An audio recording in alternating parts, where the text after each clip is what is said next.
Bienvenidos, bienvenidas todas las personas roleras a La Voz de la Mesa, el no podcast que tampoco ha ganado el Benidorm Fest. ¿Qué tal estáis, personillas roleras? Espero que estéis muy bien.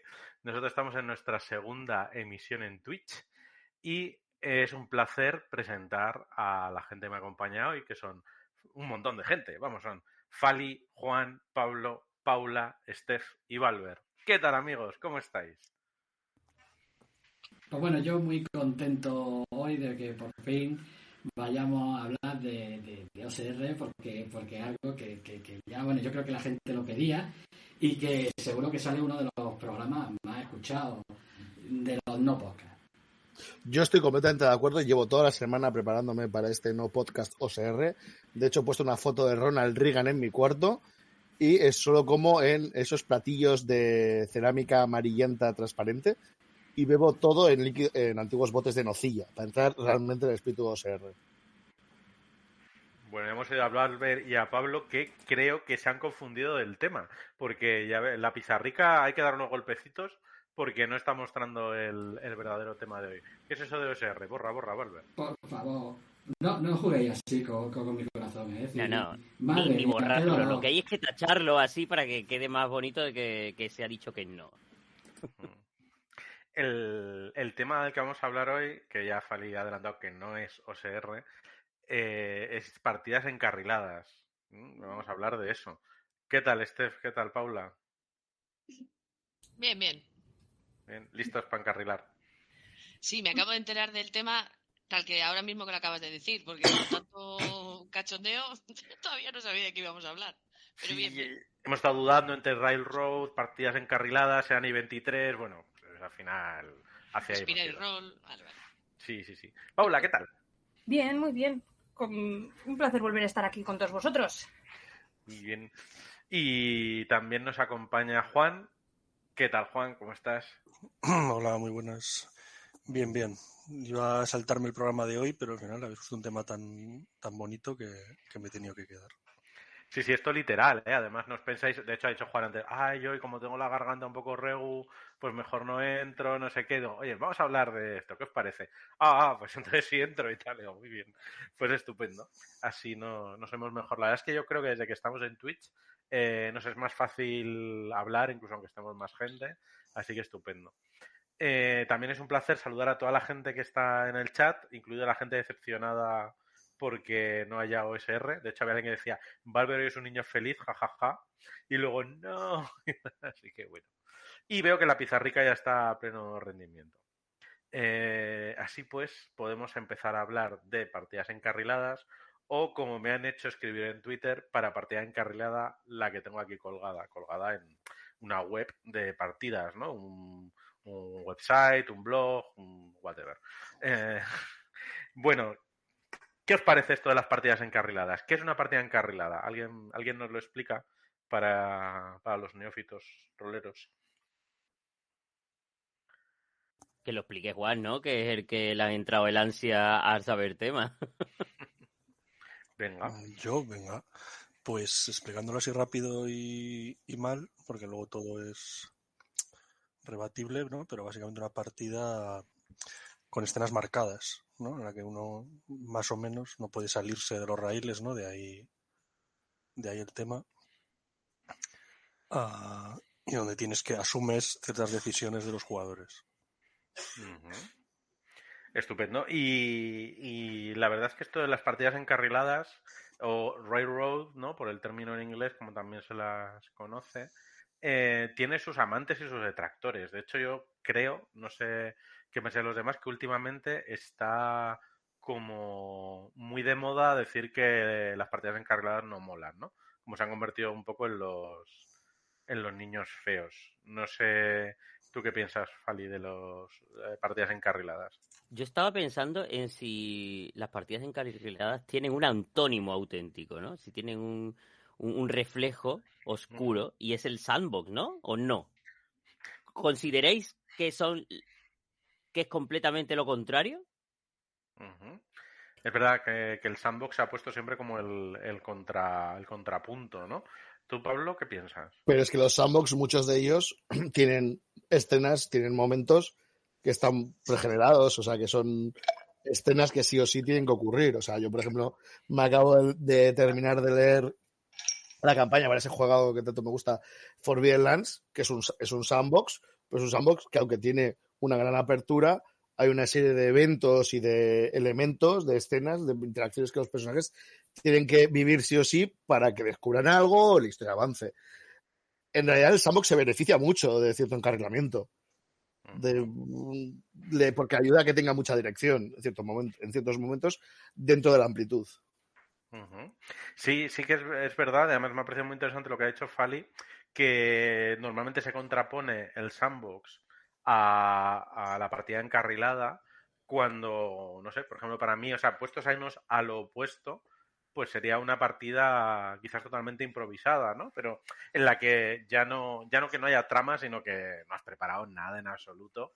Que eso es otra cosa que también está como muy de moda, de ser guay si haces eso, ¿no? Si eres un director solvente en eso, creo yo. No sé, tú, Paula, ¿te gustan más las partidas encarriladas, los ambos? No sé, cuéntanos, ¿qué opinas del asunto? Tenemos problemas de micro. Si habéis oído Ya antes está, unos perdón. hielos, efectivamente alguien se estaba poniendo un cubata, porque claro, la frustración del OSR es a donde lleva. No me Sí, deja sí, quitar el sí. silencio. Se me ha escuchado, se me ha escuchado. Paula, cuéntanos.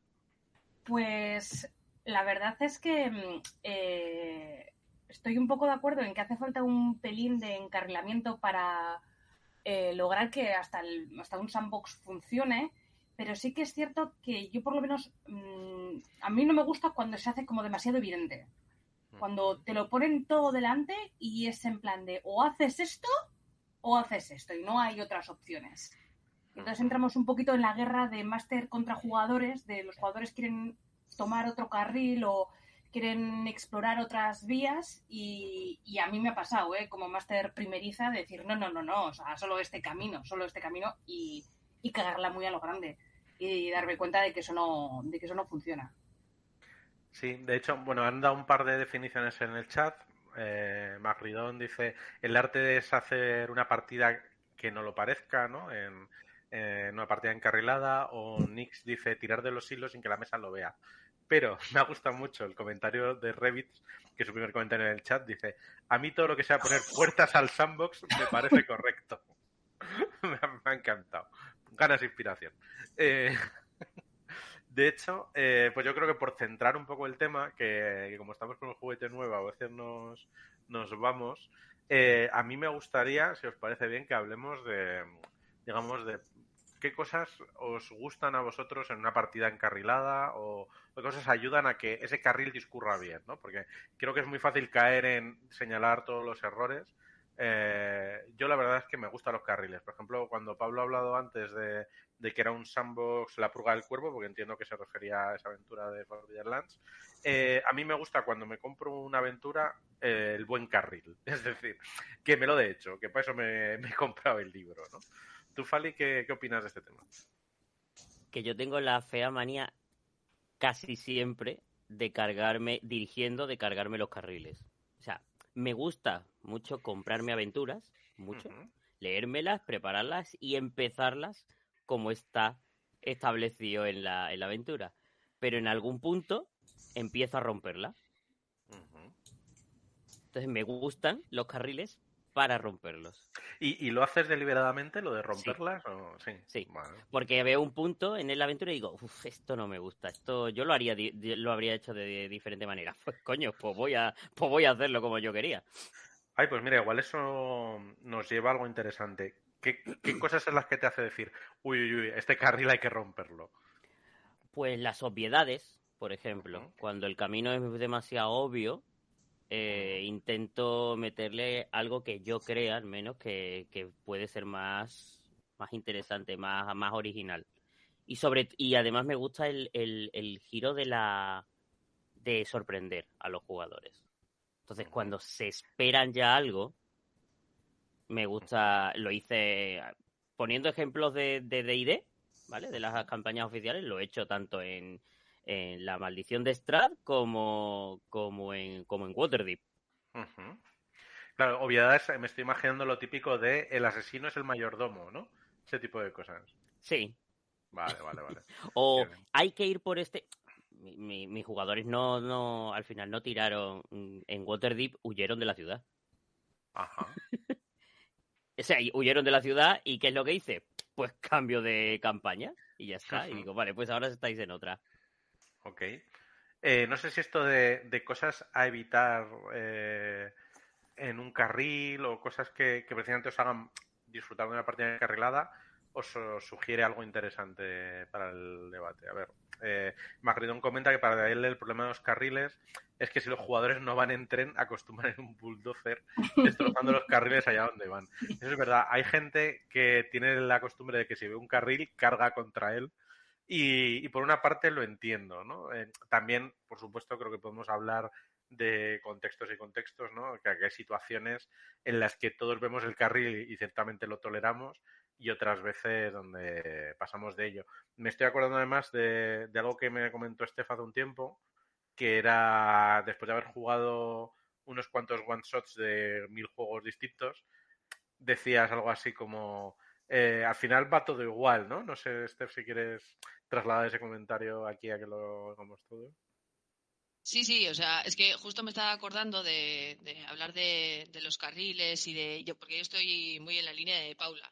O sea, me gusta que la historia me lleve, pero que yo no me dé cuenta de que me está llevando. O sea, y que parezca que los jugadores con sus tiradas o con las decisiones que tomen sean los que van montando la historia. O sea, si hay carriles que yo no los vea, que voy a ser mucho más feliz. Y es que me estoy acordando de un par de partidas en jornadas, claro, juegas con gente que no conoces, a juegos que pues no tienes ni matita la idea del sistema ni nada de nada. Y es que me acuerdo de uno que creo que fue cuando realmente me di cuenta de que era una partida encarrilada. O sea, luego me paré a pensar, revisando las notas y tal, y dije, es que si no hubiéramos jugado, hubiera dado igual, o sea, porque la historia era la misma. Uh-huh. De hecho, fue un poco lo que me pasó con la serie de Loki, que no sé si la habéis visto aquí los demás. O sea, la serie de Loki, si tú quitas a Loki y pones a cualquier otro personaje, la historia hubiera sido exactamente igual. Hubiera dado lo mismo que hubiese sido cualquier otro personaje de Marvel. O sea, para mí, la serie de Loki es un railroad, tal cual. Como Indiana Jones, porque los nazis van a morir igualmente cuando abran el Arca de la Alianza. La primera de Indiana Jones, efectivamente, ¿no? Que es un clásico de... Steph, pero si cambias a Loki ya no tiene el rollo ese morboso de Sylvie. Hombre, bueno, tendría otra equivalente. Eso es, tendría otro equivalente, pero que me refiero, o sea, es una historia que pasa a pesar de él. Y entonces, cuando estás jugando una partida de rol que pasa a pesar de ti, es horrible, o sea, porque dices, pues entonces, ¿para qué estoy haciendo yo esto? ¿Para qué estoy perdiendo el tiempo? Todos vos, ¿no? eso pasa bastante en jornadas, ¿eh? Que hay gente que va a contarte su relato, novela frustrada, el guión de la película que escribió con 18 años y que es genial y que tú no lo sabes ver, y te va a hacer encajar en ello. Pero una película, exactamente. Sí, pero bueno, también creo que, a ver, el problema de los raíles no es solamente que sean evidentes, sino que te quieran de mantener dentro de ellos a martillazos. O sea, que eso también pasaba bastante. Una de las últimas campañas publicadas para un juego de terror, horror cósmico, no puede más ir por raíles. Más es imposible. No voy a decir cuál es, pero más imposible. Y menos no pueden importar los personajes, los jugadores. Vale, pues... Es que incluso, perdón, es que incluso... es que me estoy acordando además de una partida en concreto, que la partida en realidad era súper divertida, está basada es un juego de rol que está basado en unos cómics y es muy divertido. O sea, fallábamos las tiradas y el máster se sacaba, vete tú a saber qué, del bolsillo, y era como, no, pero os libráis de los malos y tal. Y tú, acabo de sacar una pifia como una catedral de San Mamés de grande, colega, y daba igual. Entonces, por eso digo, cuando algo pasa a pesar de ti, dices, pues que yo no importo al final. Para los de fuera, la gente de Vizcaya calcula todo en San Mameses. Es un poco como los cangabeus para los madrileños, ¿vale? Se tiene que notar que somos mayoría. Perdón. O sea, los guipuzcoanos lo calculamos todos en Bahías de la Concha o Marcos Incomparables.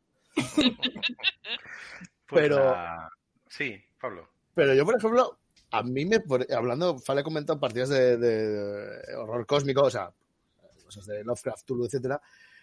Y sin embargo, por ejemplo, yo tengo la sensación de que uno de los primeros sandbox un poco profesionales publicados, que fue las máscaras de la Razotep, que es una campaña que tiene muy mala fama porque el viejuna envejeció muy mal, establece muy bien lo que es lo que es salir de los raíles. O sea, te da un montón de raíles que son puntos geográficos o algo del mundo para que vayas a cometer distintas barbaridades, pero dentro de cada escenario pues te puedes perder más o menos y puedes moverte. O sea, creo que dentro del que es una campaña de hace casi 40 años, sabe gestionar muy bien eso. Y curiosamente muchos de sus imitadores no. Y una cosa que me llama la atención. Sí, además, pues eso, parece que tenemos esta idea, ¿no? De que no se vea el carril. O planteaba en el chat Marroidón que los raíles se acaben en algún momento y haya un punto de resolución, ¿no? Por ejemplo, los llevas hasta donde quieren y que al final haya una decisión final, ¿no? Esto me recuerda un poco a final rollo Mass Effect, ¿no? Elige el color o cosas así, ¿no? De hecho, ahora que hablabais de los carriles, me he acordado de las novelitas de Elige tu propia aventura, ¿no? Que en el fondo son un carril con algunos desvíos por el camino, algunos mortales, y ya está. Y la cosa es que mucha gente ha empezado a darle al rol a raíz de esto y quizás lo ha tomado de inspiración para sus aventuras. Pero bueno, hace ratito que no escuchamos a Juan, que además lo hemos traído con el tema, así que ¿qué nos cuentas, Juan?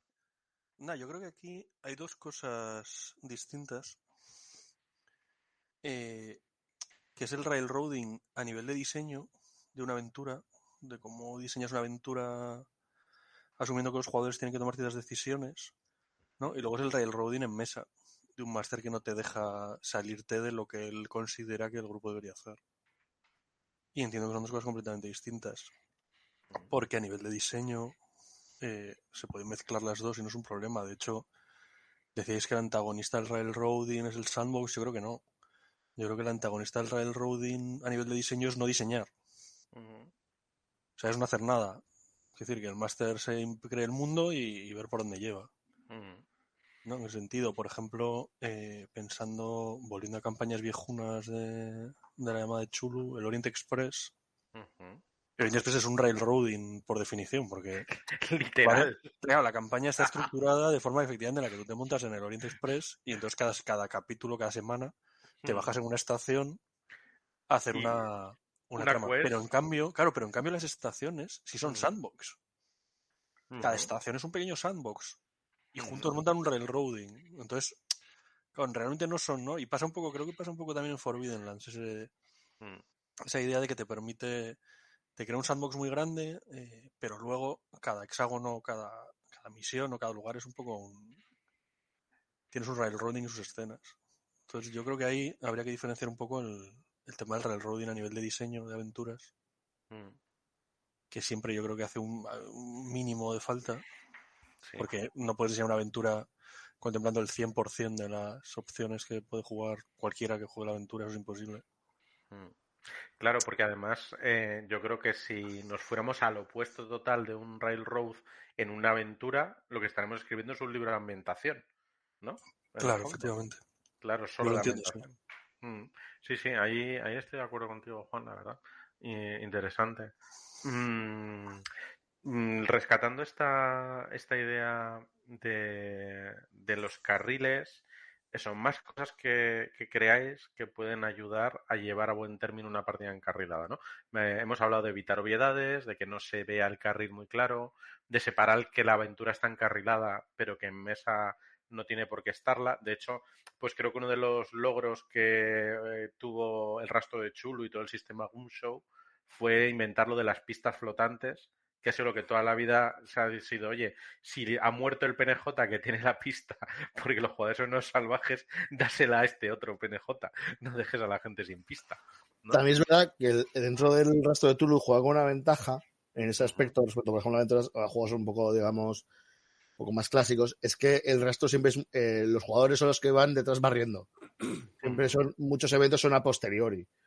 Entonces, es un poquito más fácil de gestionar. Yo creo que el ejemplo bueno a nivel de sandbox son cosas, por ejemplo, las campañas de Mutant Year Zero, que son sandbox, pero tienen una serie de puntos que son impepinables y que en cualquier momento vas a tener que pasar A o B, o Forbidden Lands, que ya lo hemos mencionado 2 veces, y esta es la tercera. Sí, de hecho, los suecos han dado en algo con la forma esta que tienen de hacer aventuras, ¿eh? Yo creo, a mí me suena refrescante y en mesa también me da esa sensación. Ese tema de ese formato, yo creo que lo hemos hablado también alguna vez. Pedro lo sabrá seguro. José Lomo, que no está aquí, pero algún día debería estar, se refiere a ese tipo de cosas de diseño cuando lo hablamos, ¿no? Él lo llama aventura por estaciones, ¿no? Que es un poco una mezcla de ambas cosas, que es un poco lo que os comentaba, ¿no? No es un railroading, pero sí que es verdad que la aventura pues tiene ciertas, lo que él llama estaciones, ¿no? Por las que tienes que pasar obligatoriamente para que la trama avance. Entre una estación y otra, pues hay un sandbox o bueno, lo que cada uno quiera hacer, ¿no? Pero hay como ciertos checkpoints que uno tiene que ir cumpliendo más o menos para que la trama avance y tal, pues, sino que... Juan, Entonces, una forma híbrida que puede molar bastante. Eso así lo definen también directamente en Waterdeep Dragon Heist. Los capítulos son las estaciones. Bueno, claro, sí. Volvemos a lo del Orient Express, sí. Sí. A mí me habéis recordado, tratando de pensar en cosas distintas, a los relojes de los PBTAs, pero como otra forma, ¿no? Que no dejan de ser, además, por ahí se ha mencionado hitos en el camino, pues en este caso, pues una serie de... El reloj de los PBTA, para quien no lo conozca, pues eso, es como un reloj de las 12, ¿no? De las medianoche para la cuenta nuclear, en el que hay una serie de hitos marcadas a las 3, a las 6, a las 9, 10, 11, creo, y entonces son cosas que van a ir pasando si los jugadores no se involucran, ¿no? Entonces, en el momento en que los jugadores se involucran, el reloj cambia. Pero si los jugadores no hacen nada, pues esas cosas irán pasando. Entonces ahí lo utilizan como un mecanismo de narración emergente, pero que puede servir como una herramienta de diseño quizás para esto que estamos hablando de intentar hacer un carril, pero que a la vez sea más abierto. No sé cómo lo veis. Pasa algo parecido en Fragmentos. Sí. ¿Recordáis, no? Cada vez que hay una tirada, una pifia o una historia así, ¿no? Avanza la trama de la película al siguiente nivel de amenaza y se puede montar. Efectivamente. O, por ejemplo, a mí me gusta mucho, no es parecido, pero es exactamente lo mismo, el Anillo Único y Aventuras en la Tierra Media, que no dejan de ser el mismo juego. Una cosa que hace sus escenarios es que son en realidad escenarios bastante lineales, o sea, va del punto A al punto B, pero como tienen por medio toda la parte del viaje, ahí sí se va generando toda una serie de... Ahí tiene un montón de herramientas que es para improvisar y para que vayan cambiando las cosas y darle dinamismo. Y la verdad es que es muy curioso porque juegas aventuras en las que va recto, o sea, ves dónde quiere ir el autor, y en el camino te obligan a tomar 80 bifurcaciones por cómo está planteado el sistema de viajes, de relaciones, de corrupción, o yo que sé, la mecánica del ojo de Sauron. Infame mecánico del ojo de Sauron. Bien. Más cosas. Venga, por ejemplo, Steph. Yo, como mi trabajo aquí es preguntar. Venga. Que el otro día hice lo mismo, entonces tengo pregunta para todos estos señores y señora que tengo aquí, que sois casi todos másters del universo. Cuando estáis mastereando un Railroad y cuando los jugadores se van muy lejos, bueno, Fali ya lo ha comentado antes, ¿no? Que bueno, yo tiro por otro lado y salga el sol por donde quiera, o sea, me la suda. Y los demás, os habéis ido notando con el paso de los años que al principio era un poco, oh Dios mío, ¿qué han hecho mis jugadores? Y ahora es un poco, me la trae al pairo, a ver dónde acabáis. A ver, Steph, si no he roto, le sigo el juego a los jugadores, ¿eh? O sea, si ellos tiran por otro lado, yo me adapto y reconfiguro la partida y construyo una nueva vía que vaya hasta Minnesota. No pasa nada. Yo no estoy de acuerdo. Ahí. Vamos a empezar ya a meter un poco de debate. Yo esto de que los jugadores se salgan, yo entiendo que a veces hay raíles muy estrechos y muchas veces además el diseñador no puede contemplar todas las opciones, ¿no? Yo creo que a todos nos ha pasado que dices, ay, ¿cómo puedes solucionar los personajes esta historia? Y de repente se van por un lado que no has visto venir y ahí se te cae todo. Pero a mí ya lo de irse a Minnesota y demás, pues hombre, yo creo que también los jugadores no tienen que colaborar un poco. Hay una frase, creo que es de John Wick, pero ahora mismo no podría jurarlo, que dice algo así como, si tú lanzas un gancho de aventura a tus jugadores y no lo cogen, y lanzas otra vez el otro gancho y no lo cogen, y lanzas el tercer gancho y no lo cogen, cierra el libro y vete a otra cosa porque tus jugadores claramente no quieren jugar contigo. Sí, ¿No? Entonces, Ricard tiene una frase en esa línea en el Postnomicon, por ejemplo. Bueno, a ver, también es John Wick, es decir, insisto. Para anécdota sobre John Wick y por qué está como está, el capítulo ayer. Pero la frase sirve para Sí. explicar lo que quiero decir. Es decir, si vamos a jugar una aventura partida de los mitos noir nórdica y en la segunda escena tus jugadores quieren ir a Murcia a plantar patatas, pues hombre, pues no. Es decir, es decir, el rol es una cosa, pero hombre, ¿no? Yo me acuerdo hace muchos años un colega mío se enfadó mortalmente porque se tiró 6 meses preparando una campaña con su antiguo grupo de juego que van a volver a juntarse y tal, con su sandbox, su mapa, sus historias, y entonces los jugadores decidieron en la primera sesión que no querían ser aventureros, que querían montar un negocio de carros. Y entonces dedicaron horas a hacer ingeniería fiscal de cómo hacer los carros, de cómo ir a los pueblos y tal y cual. Y ahí agarró el portátil, lo arrancó prácticamente del cable y se fue a su casa. Joder. Entonces, bueno, a veces también Sí, que los jugadores también tienen que colaborar. Yo quiero participar de esto, porque aquí estamos dando una visión muy constructiva de todo esto, ¿no? Es decir, de casi poniendo y estableciendo los marcos teóricos de las partidas encarriladas, pero yo creo que realmente las partidas encarriladas le debemos, todos los roleros, el mayor número de horas de diversión que nos ha podido dar cualquier tipo de aventura. Porque creo que no nos hemos reído más como jugadores, y digo como jugadores, que jodiéndole una partida encarrilada a un director de juego, tío. Es decir, yo creo que es un deporte completamente estándar el buscar precisamente qué es lo que tiene el director de juego preparado para después para precisamente reventárselo. Es decir, ahora ya, hombre, yo con una visión adulta eso no lo hago, pero reconozco que cuando yo empecé a jugar a rol me la han hecho y lo he hecho, vamos, y he llorado de risa. Me he partido el pecho disfrutando esos momentos. Valver, somos muy OSR, ¿eh? Somos muy old school. Pero eso no va aquí, Valver. Eso, los R hoy no tiene. Yo a mí me hacéis eso y vamos, me pongo a comer encima de vuestros libros. A ver, y a poner música y la de Dios. Yo voy a poner un ejemplo de algo que ha pasado en este sentido con algunos de presentes, que es dirigiendo una campaña que tenía muchos fallos de Vampiro de la Oscura publicada en francés, la Herejía Cátara, en el que el máster, que soy yo, tuvo que improvisar el final porque no dejaron un PNJ vivo.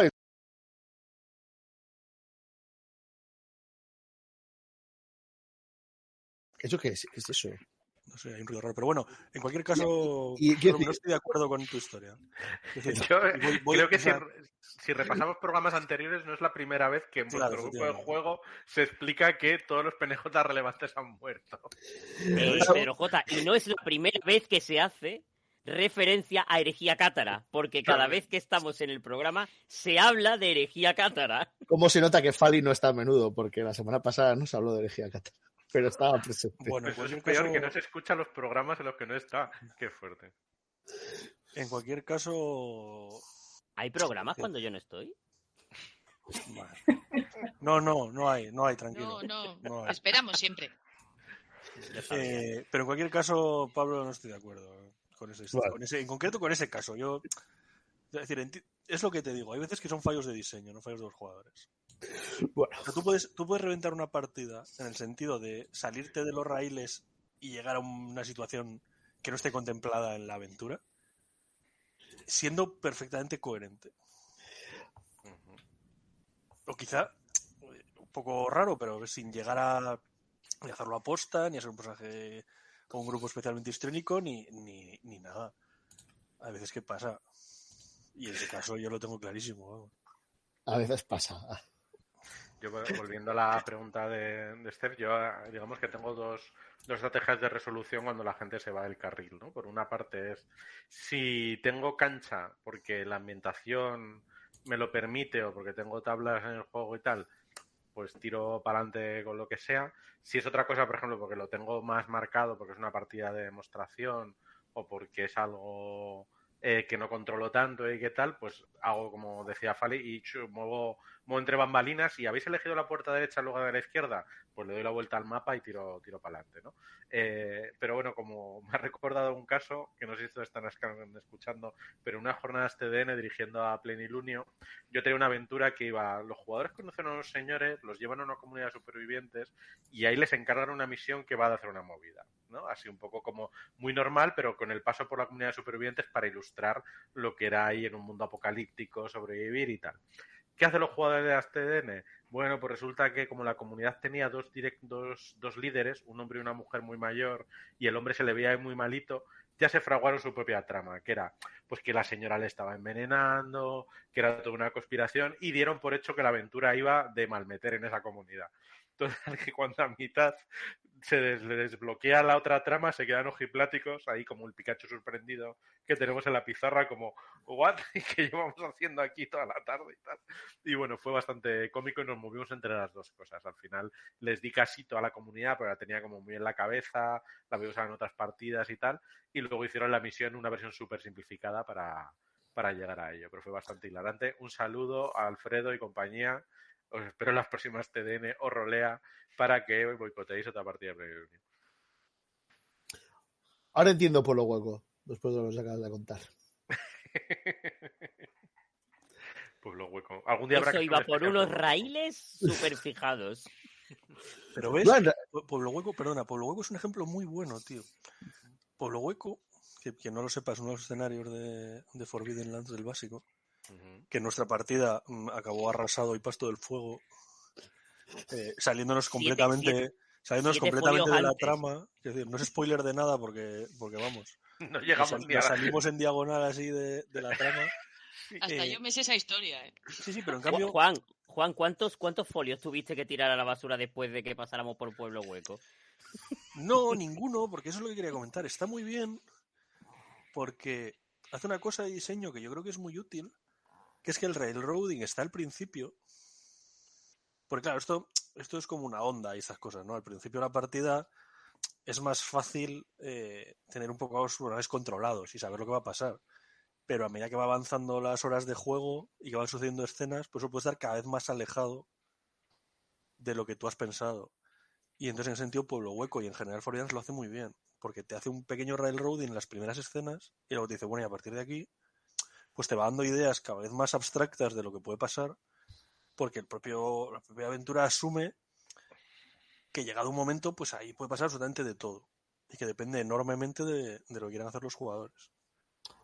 Yo me acabo... Perdón, Juan. Claro, creo que es un formato de diseño. Y justo suele pasar al revés en lo contrario, ¿no? El railroading yo creo que es más molesto cuanto más cerca está del final. Yo me acabo de acordar, yo tengo una amistad con una persona que se dedica al diseño de videojuegos y el nivel de sandbox me contó que cuando tú quieres que los jugadores vayan de una localización sandbox al simplificado, al resto a lo que es un poco la enjundia de la trama, porque estos juegos tienen unas tramas así rollo Skyrim, en realidad es dar poquitas opciones y que enseguida se aburran de la localización, de lo que tiene alrededor. Y entonces vayan a lo siguiente, que es brillante, que suele ser generalmente el railaco que les va a llevar al siguiente punto de la historia. Que es una decisión de diseño bastante curiosa. En los juegos de rol me parece más complicada de ejecutar. Pero es interesante. Sí, además, rescatando algo que os decía antes, para mí prefiero leerme, digamos, que cuando consumo un producto de aventura de rol vaya encarrilado, o al menos, mira, todas estas cosas que está diciendo, pues las firmo, o sea, en ese sentido, pues súper bien. De hecho, pues una de las ventajas que le he visto a las campañas, a todas en general de las del grupo de Free Aligan, o sea, estoy pensando en Mutant Year Zero, estoy pensando en Forbidden Lands, pero Forbidden Lands lo hace de una forma bastante buena, pero que aún así prefiero una aventura más o menos encarrilada, que me describa bien los PNJs, que me haga todo así, pero luego cuando hago yo mis propias aventuras, voy a todo lo contrario. Es decir, cuando no mis propias aventuras escritas, sino para mi grupo de juego, cosas que no tengo pensado publicar, y me lanzo muchas veces ahí a descubrir el camino con ellos ¿no? Sin necesidad de jugar un PBTA, ¿no? Y bueno, eso me llama la atención y también me lleva el mensaje para los que estoy dudando. Es que, ¿por qué elegir? ¿Por qué no todo? Pues efectivamente podemos disfrutar de aventuras con filosofías distintas sin problema. A ver, pero Jota, yo creo que que además creo que no nos pasa a todos los que estamos aquí, cuando ya no dirigir partidas que van por raíles, sino cuando tenemos que escribirlas. Yo creo que nos lo planteamos muy, muy mucho, porque decimos, vale, tenemos que escribir partidas de las que se van a publicar. Dices, hostia, tenemos que hacer que los personajes, o sea, que el director pueda llevar a los jugadores porque esta es la aventura. Pero también, al menos a mí me pasa, pensar elementos para que no se noten, para que no parezca que es monótona, para que no parezca que es una obligación. Y es como esos dos conceptos chocando todo el rato a la hora de crear. Pues claro, luego es que eso, crear es otra cosa, no una partida para tu grupo de juego, sino para publicar. Sí, de hecho, sí, Paula. Ok, a mí me pasa un poco al revés. Más que cuando estoy intentando diseñar algo para que otros jueguen, más que estar tan preocupada porque no se note, me suele preocupar que no haya dado las suficientes pistas. Y que a esto acabe con una situación en que los jugadores acaben completamente perdidos sin saber por dónde tirar. Y que ni siquiera improvisando puedan volver oye, ¿a qué pista tenemos que coger ahora? ¿Hacia dónde nos lleva esto? Entonces, a veces ahí me preocupa más el he puesto las suficientes pistas en los suficientes puntos de control para que puedan seguir, aunque no vayan siempre por un camino recto, por un raíl, puedan continuar con la aventura. Me preocupa más el hecho de eso, porque muchas veces lo que te ocurre como jugador es que acabas encontrando, pues te montas tú tus propias historias, donde acabas tú con tus propias pistas falsas, creyendo que es una pista de la trama, y como máster o como diseñador, pues no se te había ocurrido pensar para nada que ese detalle que has puesto de un pez azul en una casa, pues iba a acabar en una conspiración sobre peces azules. ¿Qué pasa? Yo pienso que eso entra en las atribuciones del máster, y si él no es capaz, creo que más que en la historia o más que centrarse, al menos yo, centrarme en esas pistas, pues a lo mejor dar herramientas, ¿no? Como hace, por ejemplo, a lo mejor, pues eso, la llamada, ¿no? Darle herramientas fuera de historia al director. En plan, sí, los jugadores no, recordar que tal. O ese tipo de elementos.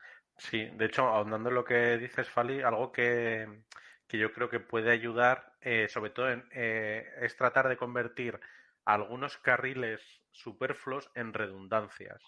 Es decir, esta información se puede obtener aquí, aquí o aquí. Por ejemplo, me he acordado, de hecho esta idea me ha venido porque últimamente estoy jugando al Sherlock Detective Assessor, y eso es algo que hace mucho, ¿no? Vas a visitar distintos sitios y te van contando la misma historia de distintas formas, que al final te lo recibes por un lado u otro y te acabas haciendo una composición del lugar, ¿no? Entonces eso puede ayudar a decir, oye, esta información tienen que obtenerla yendo al bar y preguntando esto, o se puede meter ahí, se puede meter aquí y se puede meter aquí. Hay muchos directores de juego que tienen soltura y se les ocurre y no hace falta que se lo diga la aventura, pero desde el punto de vista del diseño de la aventura yo creo que es valioso que esa redundancia exista, ¿no? Eso, por ejemplo, lo hacen mucho en los módulos del resto de Tulu, que suelen ser módulos, a mí me parecen módulos muy buenos, y es que en realidad las pistas, o sea, el resto de Tulu tú gastas, para que no lo sepa, gastas puntos y te dan una pista que forma parte del puzzle. Lo bueno es que están escritas de forma que aunque tú solo tengas unas poquitas pistas del puzzle, o sea, solo hayas obtenido una serie de pistas porque solo has hecho una serie de preguntas, seas capaz de ver en qué dirección tienes que avanzar o qué es lo que está pasando. Y es una cosa que a mí, por ejemplo, me gusta mucho de esos módulos y me parece que es bastante digno de mención porque está muy bien planteado. O sea, el cómo tienen distintos senderitos que al final te llevan conduciendo a un camino más general que hace avanzar la historia. Bueno, el caso, que es como lo llaman ellos. Pues volviendo también a lo que era el diseño de aventuras, y otra cosa que he pensado y que me gustaría compartir con vosotros, es cuando estás dudando, como decía Paula, de, oye, esto estará bien o tal, ¿no? Oye, me voy a otro caso, de, ¿esto estará muy encarrilado o no? El preguntarse, ¿esto es una cinemática? ¿No? Los videojuegos, tenemos muy interiorizado esto de las cinemáticas. De hecho, recuerdo un ranking de Eurogamer que se ría de ello, de acabas de derrotar a 80 soldados, pero de repente viene uno y te tumba por la espalda y te quedas inconsciente. Y eso es parte de una cinemática, ¿por qué? Porque luego tienes que jugar el nivel de la cárcel o no sé cuánto. Dice, pero si soy capaz de tumbar a 50 y viene otro random y ese me tumba. ¿Por qué? Porque eso es el vídeo, ¿no? Pues esto es un poco también ver estas cosas cuando estás repasando el diseño de aventura que has hecho de, esto lo está haciendo un PNJ, ¿por qué lo hace un PNJ? ¿Y por qué el PNJ es el prota de la aventura? O por qué resulta que ahora hemos dado por hecho que hacen tal cosa, ¿no? Y eso puede ayudarnos a detectar esos raíles que son superfluos, ¿no? Que, oye, no tenemos que hacer una autopista de 4 carriles cuando igual con nuestra modesta carretera vamos bien, ¿no? Ay, Crónicas Transilvanas. Ay. Te miro a ti, ¿no? Ay, Lucita. Deja a los jugadores jugar. Eso también yo creo que depende mucho de la escala de poder de los jugadores. Bueno, de los personajes, no de los jugadores. ¿No? También es más fácil, entre comillas, controlar un grupo de personajes débiles o de nivel bajo y demás, o que una campaña con personajes superpoderosos que tienen un montón de recursos, ¿no? Y de capacidades y que pues, prácticamente pueden hacer casi cualquier cosa que se les ocurra. Ahí hay pocos raíles que aguanten, la verdad. Hombre, sí, cuando el mago tiene clarividencia, pues... Claro, es que... Sí, pero ahí yo creo que ya es... O sea, hay algún momento en el que hay que asumir que tienes una bomba atómica en la mesa y... Mira. La verdad. Sí, igual que pasa con los juegos. Hay juegos que se prestan mucho más al railroading que otros. Es decir, por la propia estructura de juego. Es decir, en Dungeons and Dragons, si asumes que los grupos son aventureros, pues bueno, pues asumes que van a querer entrar en el dungeon y van a ir por ahí dando palos y robando tesoro y tal. Entonces, bueno, pues no veo yo muchas aventuras de Dungeons que tengan ahí un texto de, bueno, si tus jugadores no quieren salvar el mundo ni entrar en el Dungeons, pues no sé qué. Bueno, pues... Bueno, eso, por ejemplo, lo plantean bastante bien en algunas campañas en las que literalmente a los personajes no les dejan otra opción. O sea, que es esto o la muerte más horrible. Pero eso, mira, yo quería aprovechar para preguntaros. Eso a veces nos genera, es que a mí me ha pasado, no a mí, sino en mi mesa. El hecho precisamente de no dar opción, normalmente que hay ciertos jugadores que eso te lleva a querer golpearte con los raíles, solo por el hecho de verlos. O sea, a mí me ha pasado. A mí me sucede un poco lo contrario, porque yo creo que a todos nos ha pasado va a llegar el momento en mazmorra, tú vas a entrar en un sitio y entonces tú estás yendo por un camino y la mazmorra está enfrente de ti. Y entonces tu grupo decide que ahí no se va a meter ni de coña, porque yo qué sé, está oscuro, hay telarañas, eso huele a muerte y tal. Y de repente caen unas piedras detrás de ti y solo tienes un camino hacia donde ir. Y a mí eso me enfada profundamente. Pues mira, o sea, no me dan ganas de entrar en la mazmorra, me dan ganas de entrar en la mazmorra y reventar al máster luego cuando me vaya a mi casa. Pues mira, Steph, hay jugado un par de veces, además la misma persona me ha hecho en una partida, ocurre algo, ¿vale? Y ese algo, que es un asesinato, un secuestro y tal, se da a que los personajes tengan que ser los que investiguen el tema. Y que diga uno de los jugadores, pues podríamos llamar a la guardia. Y yo digo, enough. Y digo, un momento, ¿vale? Enough. Eres gilipollas. Te lo digo así. Digo, hombre, escúchame, digo, si no quieres jugar la partida que es de investigación de esto que se está planteando, levántate de la mesa y a tomar por culo, ¿sabes? En ese caso creo que no se merece ni que yo haga un giro argumental y los lleve para que tengan que hacerlo.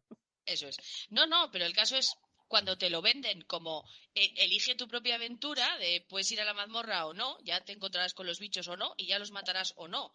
y de repente eso caen. Además es que yo creo que es uno de los recursos más manidos o por lo menos que yo más he visto o visto / sufrido, que es eso, te caen unas piedras detrás y entonces ya no puedes volver. Yo confieso que eso no lo he visto publicado en demasiadas aventuras. O sea, lo he visto en algunas un poco viejunas y luego sí me lo han hecho a nivel de máster, de esta es mi movida y tal. Supongo que sería por eso. A nivel de diseño, solo he visto cositas muy vetustas y muy amateurs de los años 80-90. Es verdad que hay gente que esos calzoncillos no se los ha lavado todavía. A ver, luego, como en todo, se puede ser más o menos elegante a la hora de diseñar unos raíles. Es decir, no se puede no tener elegancia ninguna y se te caen las piedras. Claro. O se muere el contacto, ya es un infarto. En ese sentido, creo que las aventuras más modernas, y por lo menos los artículos de diseño que leo yo y tal, una estrategia muy, muy común que veo para arreglar este problema, ¿no? Es el famoso hazlo personal. Pues antes de eso, busca una razón personal a los personajes, ¿no? Algo relacionado con su familia, con sus seres queridos, con algo que sea importante para ellos y que les obligue, entre comillas, a querer resolverlo. No, un rollo de que lo sientan y que digas, es que realmente quieren hacerlo. No lo haces porque, como lo que hablamos del videojuego, no lo haces porque no hay otra cosa que hacer. Mira, yo aquí voy a hablar bien de John Wick por primera y única vez en mi vida. Y es que él lo dice muy bien. Es cabréales. Cabréales. O sea, claro. Cabréales y haz que sea personal. Ojo y que Pablo dice eso, el 2 del 22 a las 22:22. O sea, es el hito. Bueno. Este es el hito de Pablo. Primera y única vez que voy a hablar bien de John Wick. Solo por eso ha merecido la pena el programa. Claro. Venga, ¿alguna idea final? Yo en relación con esto, volviéndolo a llevar a lo que es la mesa de juego, también os animaría alguna vez a disfrutar del carril. En plan de, oye, que yo esto lo descubrí que me gustaba jugando con gente que empezaba a dirigir y que planteaba algo pues sencillito de, bueno, estáis en la taberna y os contratan para ir a los goblins y no sé qué, pues a tope, vamos a hablar con la gente del pueblo, no para trolear, sino, pues ¿cómo es la taberna? Guay, pues vamos a quedarnos ahí a disfrutar en esto. Venga, los goblins, vamos a sentir miedo con los goblins y tal. Y luego lo fui trasladando a otras aventuras. Lo que pasa es que a veces tiene efectos insospechados, como durante las pruebas de juego de Cultos Innombrables, yo recuerdo que la trama que estábamos jugando era como muy sencilla de vuestro mentor realmente es un cabrón y os está traicionando. Pero mi personaje estaba a tope con su mentor. Entonces era capaz de convencer al resto del grupo de juego que todo era una serie de errores y de malas interpretaciones y que el malvado que nos estaba mareando realmente era un cacho pan y que había que protegerlo. Entonces la aventura fue por otros derroteros, ¿no? Pero bueno, que me acuerdo de la batallita y os la quería aclarar. Claro, el dragón Khan, Pedro, quiero decir, o sea, es ese Exacto. rollo, ¿no? Ahí. Sí, sí. Subirte ahí al dragón Khan y bueno, Sí. pues verla al venir. Pero claro, Incluso para eso hay que diseñar un dragón Khan. Claro. Sí. Eso, por ejemplo, se ven bastante bien en las aventuras clásicas de Paizo, por ejemplo, Rise of Runelords, Crimson Throne, que son muy carrileras, pero son un carril muy disfrutable. Es decir, por ejemplo, Punta Arena, que es la primera localización de Rise of Runelords, es un sitio muy divertido de descubrir, lo mismo que Corvosa, ¿no? Sí, Corvosa, sí. Corvosa, o sea, muchos de las aventuras que plantean carriles, pues ya que te hacen ir por el carril, las vistas desde el vagón son bonitas. Y el servicio de catering está bien. Entonces, a veces, pues está bien y luego ya, pues, en la estación... Pero es que el Trono Carmesí es un carril muy ancho, ¿eh? Sí, bueno, también es que son aventuras que tienen prácticamente 15 años. Sí. O sea, se nota, pero lo que establece está bien. No lo digo como malo, ¿eh? No lo digo como algo malo, al contrario. Me parece bastante menos útil, por ejemplo, algunas partidas de Starfinder, que es que tienes el espacio a tu disposición y tienes que ir haciendo las paradas por las gasolineras, prácticamente. Es un buen recurso. Bueno, eso ya... Yo creo que para la gasolinera espacial. Hay un tema aquí que podríamos mezclarlo con el railroading, pero quizá daría para su propio programa. Y ahora que eso tiene mucho sentido, ¿no? que es la falsa decisión. Ese rollo muy de este tipo de juegos que se pusieron de moda hace poquillo, la gente de Telate Games, ¿no? El Juego de Tronos, este rollo. Sí. Que tiene mucho de falsa capacidad de decisión, ¿no? Que Que eso también lo he visto en muchas aventuras de rol. Un poco en plan, bueno, los jugadores pueden hacer lo que quieran, pero al final va a dar igual. Ay, el de mi Urgo. Me he apuntado eso de falsas decisiones en el rol. Vale, pues yo creo que la pizarrita está a reventar, así que eso es marca de que ha llegado la hora. Deciros que la mejora gráfica se debe sobre todo a Valver, que aparte es un artistazo, pues tiene una tableta conectada, no como yo, que voy con el ratón. Venga, pensamientos finales, así una rueda rápida. Por ejemplo, Pablo. No, yo lo acabo de decir. O sea, si vas a hacer unos raíles por diseño, haz que sean unos raíles interesantes. O sea, que haga que despierte la curiosidad y que les dé ganas a los jugadores de seguir metidos en ese tren de la bruja, pero no les tengas todo el rato metidos porque estás encerrando el caos y el caos va a salir y te va a explotar en la cara. Así que al menos haz que sea algo disfrutable en el transcurso. Eso y que nunca jamás volveré a hablar bien de John Wick en mi vida. No os preocupéis. Muy bien. Fali. Pues creo que si tiene que haber raíles, que haya muchos raíles, que haya diferentes posibilidades, que no haya una sola estación a la que ir, ni un solo destino, sino que podamos pasar por diferentes estaciones y por diferentes caminos, aunque todas ellas puedan llegar al mismo. Es decir, opciones. Un viaje antes que destino ahí, que te has clavado. Que Albert Camus me ha quedado. Esther. Espera, todavía estoy pensando yo en Albert Camus.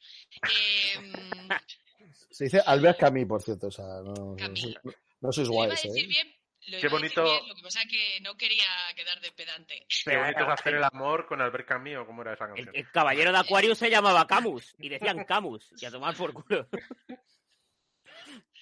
Bueno, que me voy. Yo quería decir algo así, que no me mientan. O sea, no me hagas pasar por Sandbox lo que es Railroad. Y ya está, esta es mi frase. Ya, y Eso es de camiseta, ¿eh? Durísimas, durísimas palabras, ¿eh? Vine por tu arena y me encontré con tus raíles o algo así. Juan. Yo creo que el railroading que últimamente está muy mal visto no es necesariamente una mala herramienta. Lo que pasa es que es más difícil de usar de lo que parece. Quizá a la hora de diseñar algo para publicar sí es un poquito más complicado. A la hora de jugar, bueno, pues es lo que hemos dicho, tienes que hacer unos raíles que sean divertidos, que animen a dejarse llevar por ellos, controlar un poco que te puedas salir en un momento dado. Ese tipo, ¿no? Yo creo que los raíles no molestan siempre y cuando no te vayas chocando contra ellos. Entonces ya empieza a ser desagradable. Claro. Paula. Pues yo creo que, vamos, entre Steph y Juan han dicho un poco mi conclusión, la verdad. Pues eso, que no sean muy obvios los raíles. A mí, personalmente, me gusta que haya un pelo, un mínimo, para que te guíen en la historia y que tú puedas disfrutar por lo menos de una historia. Porque si vas a tener que crear tú la partida de cero, ¿para qué tener un máster? Así que, pues, no sé, me quedo con esa conclusión. Muy bien. ¿Y Valver? Pues yo muy... Valver tiene que activar su micrófono. Sí, ¿no me escucháis? Sí. Ah, sí. Minutos musicales. No, perdóname. Sí, yo muy a tope con los raíles. Vamos a decir, yo las raíles me divierto muchísimo. Creo que para empezar a jugar a rol es una recomendación muy buena y para dirigir más todavía. Y sobre todo, vamos a decir, si el final del camino acaba en puntos de experiencia y oro, pues ¿para qué seguir discutiendo? ¿Por qué decir raíl cuando quieres decir sucesión de mazmorras, cada cual más violenta que la anterior, con hexágonos y muñecos? ¡Ay, John Wick, te posee! ¡Suelta, mi amigo, John Wick! Bien, pues yo la verdad es que, como decís, creo que habéis dado un montón de pautas geniales. Me quedo quizás como pensamiento final de que los Railroad merecen disfrutarse, sobre todo si te llevan en una buena montaña rusa y lo pasas bien, ¿no? Y que si llevan tantos años en marcha, pues algo tienen y creo que hemos apuntado algunas cosas para hacerlos interesantes. con todo. Hoy creo que ha sido un día muy interesante. Genial el chat, que ha estado muy activo. Además han tenido sus propias conversaciones, han peleado por los helados y de todo, y un montón de cosas más. O sea, no os lo perdáis ahí. La pizarra estupenda. Y deciros que Little Things Are Coming, que se vienen cositas. Así que os animo a seguir nuestro canal de Twitch si queréis ver esas cosas que se vienen, porque me han hablado que si de rol francés, que si de no sé qué, o sea, cosas chulas, y me gustaría que estuvierais con nosotros mientras las hacemos, pues unas roleras. Bueno, esto ha sido la voz de la mesa por hoy. Despedimos a todos, chicos, con la mano. Adiós. Nos vemos en la próxima semana. Agur. Agur. Habla.